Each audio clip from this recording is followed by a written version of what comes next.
¿Qué ha pasado en estos días? Desde la última vez que nos vimos, que nos explicaste en qué consistían los paneles ¿cuál es el nombre correcto de los paneles?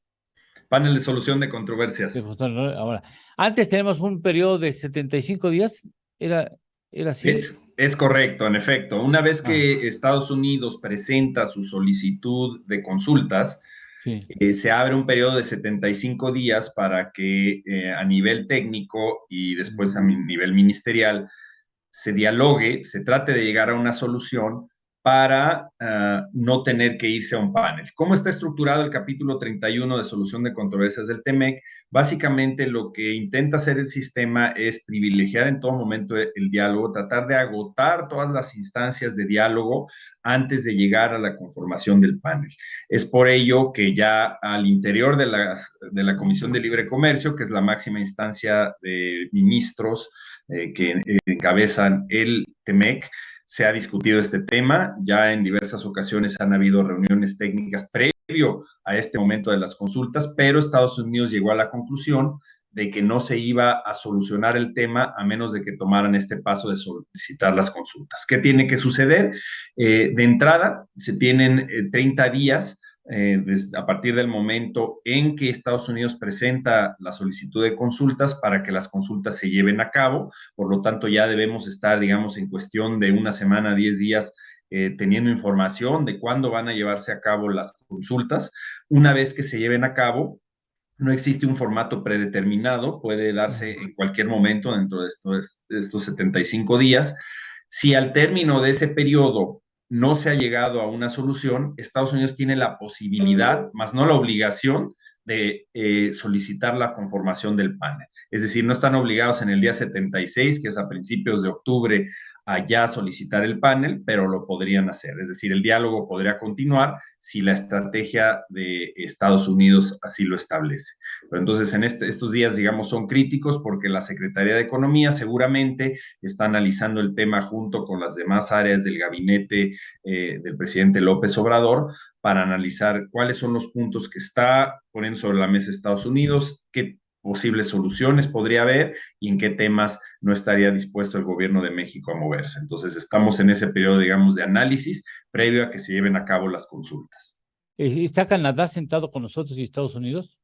¿O nada Mira, más está Canadá lo Estados que, Unidos? sucede, lo que sucede es diferente que el proceso que se siguió para el caso automotriz que México inició en contra de Estados Unidos. En ese caso, como recordarás, Canadá se sumó desde un inicio a las consultas, es decir, las consultas se llevaron a cabo junto con México y Ujú. también la solicitud del panel se hizo junto con México. ¿Por qué? Porque ahí había una determinación por parte de Canadá que estaba de acuerdo con todos los puntos que estaba poniendo México sobre la mesa y entonces se lleva a cabo un solo proceso de consultas y un solo panel, mismo que ya se conformó. En este caso, como estamos hablando del sector energético con muchas aristas, con muchos rubros, Canadá optó por abrir su propio proceso de consultas. Uy. Es decir, en un track paralelo, Canadá solicita consultas, aún no tenemos, digamos, la claridad de cuáles son los puntos específicos que está solicitando Canadá como parte de estas consultas. Recordarás que Estados Unidos hizo público el documento que le presentó Sí. a México, en donde señala específicamente qué temas le preocupan de la política energética de México y dónde ve que hay violaciones del TEMEC. Canadá va a tener que hacer lo mismo y la razón por la cual probablemente Canadá está haciendo esto es que dado que hay muchos otros temas que probablemente le preocupan a Canadá y que no necesariamente están presentes en la solicitud de Estados Unidos, han decidido ellos empezar su propio proceso. Entonces, sí hay una situación donde tendríamos la posibilidad de tener dos consultas en un Uy. track paralelo y eventualmente dos paneles. O sea, como dicen, cuando decían en mi barrio, no va a ser un tiro, sino van a ser dos. Probablemente así es, Es a más menos de que difícil, se solucione, claro. es más difícil llevar dos casos que uno solo, ¿no? Me imagino. Mira, va a depender mucho de los temas específicos que ponga Canadá sobre la mesa. Hay que recordar que en la solicitud de Estados Unidos el énfasis principal está sobre los temas que afectan la generación eléctrica a partir de energías renovables, que es una de las prioridades de la administración Biden. Sí hay temas que menciona Estados Unidos sobre gas y petróleo, cambios regulatorios en la operación de terminales, digamos, la prórroga que se le dio a Pemex y no a los privados para cumplir con los niveles máximos de azufre en diésel, pero el enfoque principal es hacia la ley de la industria eléctrica y las distorsiones que esta genera en el mercado. Canadá es un país que está muy involucrado también en la construcción y operación de gasoductos.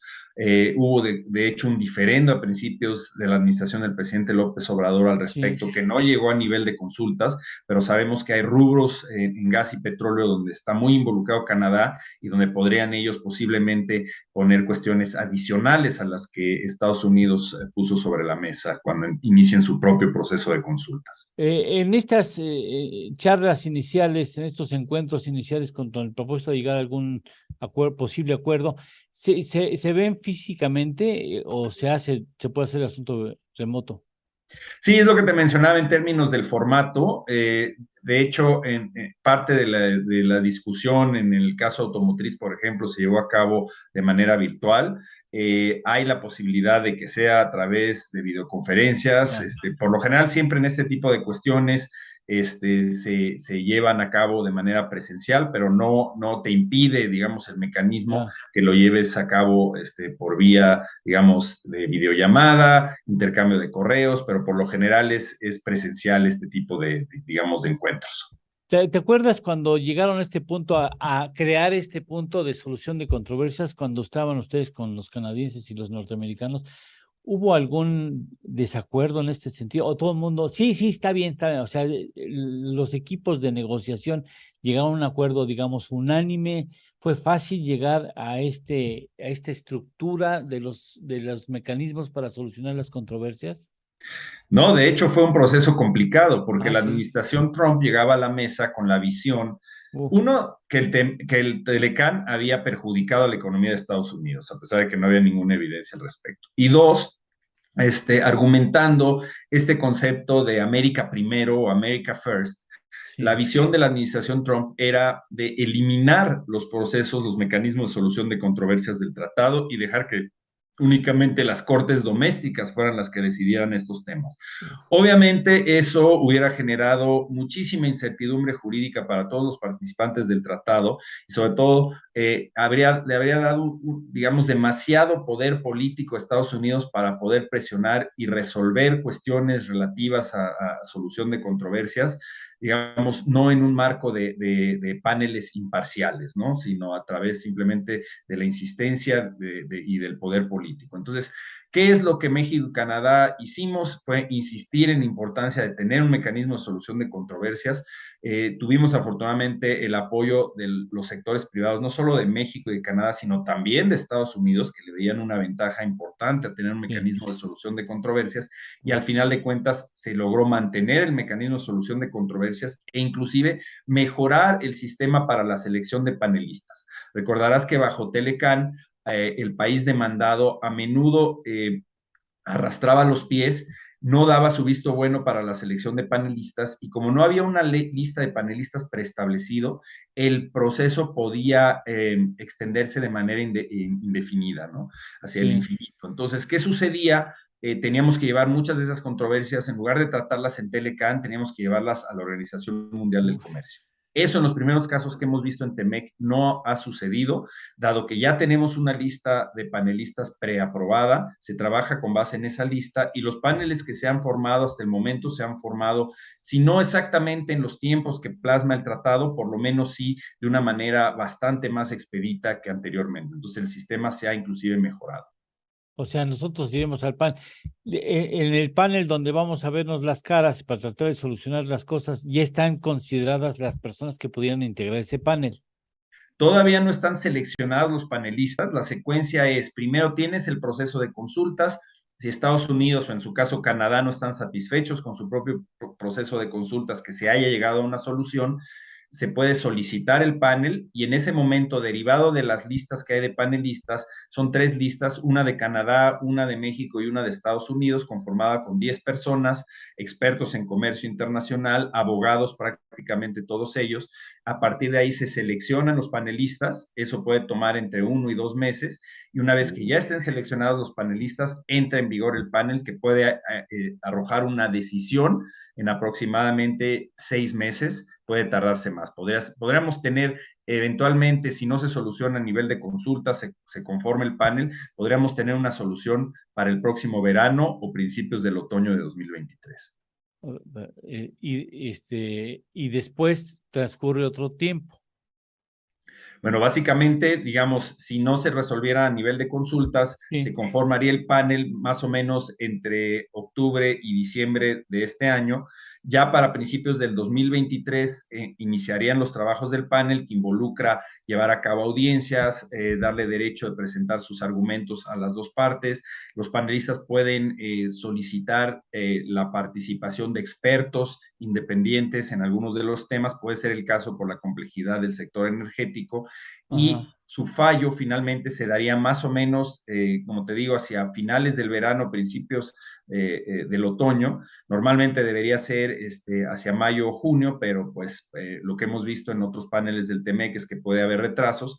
Una vez que dé el fallo el panel, le darían luz verde a Estados Unidos y en su caso a Canadá para imponer represalias comerciales, es decir, para poder retirar las preferencias arancelarias de las cuales goza México, hasta por el monto de la afectación por la política energética de México. Eso es otra cosa que va a analizar el panel, no solo los argumentos de Estados Unidos en dónde está violando el Tratado México, sino también cuál ha sido el daño específico a las empresas y cuál debe ser el monto de las represalias comerciales. Acabe la posibilidad de que alguna de las partes no se inconforme con la decisión y vaya a otra instancia internacional a tratar de revertir la decisión. El Oh. sistema está de alguna manera autocontenido, es decir, en el panel en sí llega a una decisión, las partes pueden cuestionar eso, digamos, esa decisión ante el panel, pero la decisión del panel es, digamos, compulsiva, perdón, obligatoria, y en ese sentido puede ya Estados Unidos tener el derecho de tomar las medidas que requiera, que son el incremento arancelario para tratar de resarcir el daño, la afectación, y las medidas que tome pueden quedar en vigor hasta que se solucione el problema. Es decir, si el fallo arroja una decisión en la cual decide que Estados Unidos tiene la razón y que unas medidas que ha tomado México en materia de política energética violan el tratado, esas medidas que haya tomado Estados Unidos de incrementar los aranceles se pueden mantener hasta que México modifique su política energética en los temas específicos que haya señalado el panel. En este proceso, antes del panel, no se puede tomar ninguna decisión que afecte al socio, ¿verdad? Mira, bajo las reglas del tratado, también en la Organización Mundial de Comercio, normalmente los países deben esperar hasta que haya una decisión del panel Sí. para tener luz verde y poder tomar medidas. Sin embargo, tú recordarás en la situación con la administración Trump, donde sí hubo una amenaza directa sin haber ido a un panel de la administración Trump de incrementar los aranceles en contra de los productos de exportación de México. No Sí. sucedió porque México negoció los temas relacionados a la migración, que nada tienen que ver, por cierto, con el Telecano o con el Temec, pero entonces ahí vimos una situación donde una administración que no sea, digamos, que no respete de la misma manera los principios de las reglas de comercio, podría tomar una decisión, digamos, antes de que el panel haya tomado su decisión. Híjole, ¿les consultan a ustedes? ¿El gobierno mexicano les consulta a ustedes? No, mira, la Secretaría de Economía es la dependencia encargada de llevar a cabo los procesos de implementación del tratado y de la defensa de este tipo de casos. No hemos tenido comunicación directa, digamos, sobre este tema en particular. Sabemos que hay un equipo capaz en la Secretaría de Economía, un equipo más chico del que se tenía en sexenios anteriores por los recortes presupuestales, Sí. pero son ellos los encargados, digamos, tanto la defensa de este tipo de casos como los casos inversionista-Estado, que es otro tipo de mecanismo que existe dentro del TEMEC, como tú sabes, donde las Y que empresas se en lo puede individual presentar ahora, podrían ¿verdad? presentar casos. En Podrían efecto, presentar. sí, no te impide el que se haya presentado un caso Estado-Estado a que las empresas en lo individual busquen iniciar Claro. casos de inversionista Estado en contra de México. No ha sucedido todavía, pero es una posibilidad. Yo nomás digo, como mexicano, ¿y qué necesidad? No, esto, si no te tuviéramos a ti cerca para explicarnos este asunto, yo diría que está verdaderamente en chino. Y es meternos en un problemón, que la verdad es que yo no lo veo sentido. Pero bueno, ahora, fíjate, lo que se puede armar, en lugar de estar metidos en esas broncas, debemos estar sentados con Estados Unidos. A ver, vas a dar estímulos para compra de autos eléctricos. ¿Qué más podemos hacer juntos? ¿No? Sí, por ¿Para qué le supuesto. Mira, buscas si nos broncas, ponemos mano? a pensar, es muy importante lo que mencionas porque deberíamos estar pensando en ir planeando cómo ir fortaleciendo el tratado, enriqueciendo los diversos rubros, las reglas comerciales y preparando sobre todo esta revisión Sí, integral del tratado que se va a llevar a cabo en el 2026. Para ello es muy importante quitar de la mesa estos irritantes comerciales. También creo yo que hay una sí, alta probabilidad de que Canadá y México ganen el panel automotriz que iniciaron en contra de Estados Unidos. Son sectores muy importantes. El sector energético tiene un impacto, como tú sabes, transversal en la competitividad, es decir, todos los sectores productivos, desde la agrícola, manufactura, servicios, utilizan energía. Por lo tanto, en la medida en que seamos eficientes, en que tengamos un régimen abierto de cooperación e intercambio con nuestros socios comerciales y de inversión productiva en el sector, vamos a lograr reducir las tarifas de energía y en ese sentido ayudar a la competitividad sí. de las empresas y el bienestar de los ciudadanos. Eso es en lo que deberíamos estarnos concentrando. Esperemos que este diferendo se resuelva, si no en la fase de consultas, donde se antoja difícil porque ha habido pronunciamientos del presidente muy fuertes al respecto. Sí, Esperemos que durante el panel, si es que se conforma, pueda llegarse a una solución. ojalá, ojalá. Kenneth, te agradecemos infinitamente que estés aquí con nosotros. Muchísimas gracias. Muchísimas gracias por la invitación, Gracias. Eduardo.